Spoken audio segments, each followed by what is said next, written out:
Good morning, this is Mohan Kumar, biochemist and NEET trainer. மழைக்காலம் நம்மளுக்கு start ஆகிடுச்சு. இந்த மழைக்காலத்தில் நிறைய தொற்று வியாதிகள் வந்து பார்த்தோன்னா நம்மளுக்கு வரும். அந்த தொற்று வியாதிகளை நம்மளை காப்பாற்றிக்கலாம் அப்படின்னு சொல்லக்கூடிய ஒரு சின்ன டிப்ஸ் தான் இப்போ நான் சொல்ல போகிறேன்.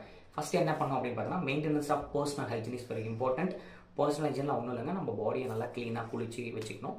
And consuming clear drinking water, சுத்தமான தண்ணியை காய்ச்சி குடிக்கணும். ஓகேவா? அதுக்கப்புறம் வெளியிலேருந்து வாங்கிட்டு வரக்கூடிய ஃபுட்டு, ஃப்ரூட்ஸு, வெஜிடபிள்ஸ் இது எல்லாத்தையும் நீங்கள் என்ன பண்ணணும்னா ரின்ஸ் பண்ணிவிட்டு அதை ஒரு முறை அலசிட்டு தான் நீங்கள் சமைக்கணும். And public hygiene is very important. நம்ம வீட்டில் இருக்கக்கூடிய வேஸ்ட்டை ப்ராப்பரான ஒரு இடத்துல தான் டிஸ்போஸ் பண்ணணும். நம்ம வீட்டை சுற்றி இருக்கக்கூடிய தண்ணியை கிளியர் பண்ணிகிட்டே இருக்கணும். அப்புறம் நம்ம ரெஃப்ரிஜிரேட்டர், ஏசி இந்த இடத்துலலாம் தண்ணி தேங்கி இருக்கும், அந்த தண்ணியும் பீரியாடிக் கிளீனிங் வந்து நீங்கள் பண்ணிகிட்டே இருக்கணும்.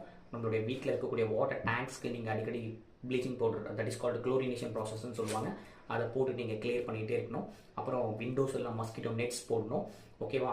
அதுக்கப்புறம் நம்ம பெட்டை சுற்றி மஸ்கிட்டோ நெட்ஸ் நீங்கள் போட்டுக்கலாம். ஏன்னா மஸ்கிட்டோஸ் மூலியமாக தான் வந்து பார்த்தோன்னா இப்போ நம்மளுக்கு சிக்கன் குனியா, டெங்கு, மலேரியா இந்த மாதிரியான நிறைய டிசீஸ்லாம் நம்மளுக்கு வந்து வர ஆரம்பிச்சிட்டு இருக்கு.